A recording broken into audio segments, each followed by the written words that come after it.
Greetings, Orange High School students. This is Crystal Laws, one of your school counselors. Today's topic is going to be on different college options. Before you tune me out, please let me explain the topic for today. So many of us have gotten the question, what are you going to be when you grow up? We often hear that question growing up, but now that you're in high school, that question is so important as you will be entering adult life very soon. So for the first time, you get to choose what you will do with your life instead of going where someone else tells you to go. That means many things, from college to working abroad. Today, we're going to talk about some of those really cool different options, including the traditional ones that we typically hear. So what are my options? Some of these options may be new or different, but hear me out as we explore these exciting opportunities that are available for you.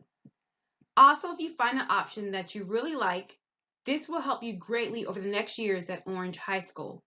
Whether they are going to college or directly to work, narrowing down their interests, capabilities, and preferences early can help us counselors and you chart a plan through high school that will support your post-secondary goals.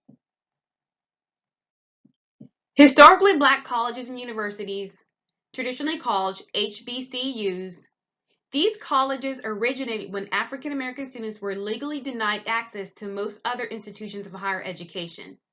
Now, these colleges celebrate African American culture and empowerment and give Black students the chance to experience an education community in which they are finally part of the majority.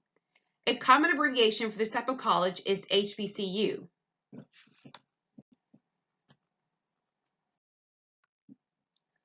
Women's College. These colleges offer the opportunity to enjoy a learning community where they are in the majority.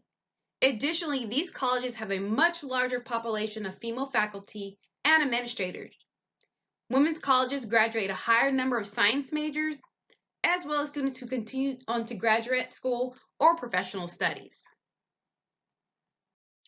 Tribal colleges, like HBCUs or women colleges, these colleges focus on the needs and education of a group that has been traditionally and underrepresented in higher education. In this case, these colleges focus on the education and empowerment of Native American students while celebrating specific tribes' unique culture and accomplishments. Technical institutes and professional schools. These colleges or institutions enroll students who have made a choice as to what career path they are taking. The curriculum at these colleges focus on solely preparing students for these specific careers. Most of the career options offered at these colleges are in music, fine arts, engineering, or technical sciences. Apprenticeships. Apprenticeships are a hybrid of community technical college and full-time employment. They work full-time for 4 years while earning an associate's degree. College tuition and fees are paid by your employer, and at the completion of your apprenticeship, you'll be offered a full-time position at a very competitive salary. Gap year. So what is a gap year? A gap year is a semester of full year of experiential learning, typically between high school graduation and college enrollment.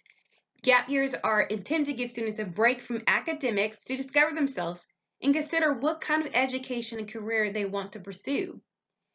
Gap years take many forms and can involve doing paid work, completing an internship, volunteering, or traveling.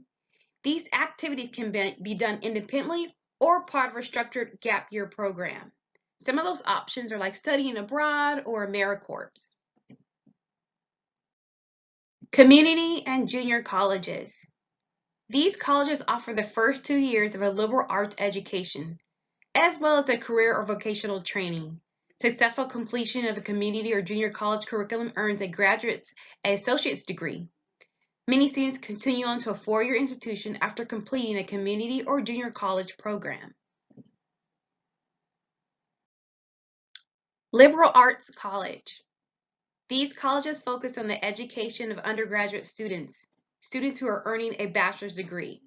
Classes are generally taught by professors who see teaching as their primary responsibility. Because most liberal colleges are smaller than universities, classes tend to be smaller and much more personal attention is available. Four-year universities. Universities are generally very large and include a liberal arts college, as well as colleges focused on preparation for a specific career like nursing or education. Universities offer a greater range of academic choices than liberal arts college, but often have classes that are very large. It can be more difficult to get to know your professors at a university than at a liberal arts college, but this is not always the case. Many kids also consider joining a branch of the military, like the Navy or the Air Force or the Army. You also receive a free college education, and every branch has an academy.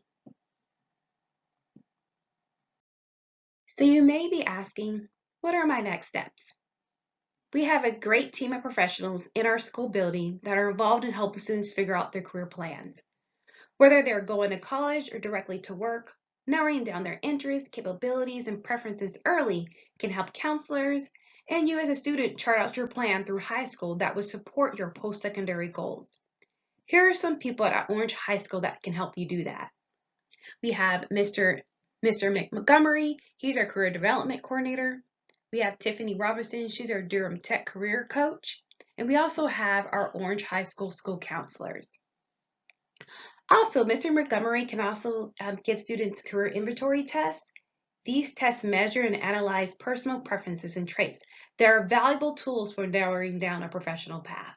So we have a lot of great resources at Orange High School that can help you with figuring out what your next steps will be.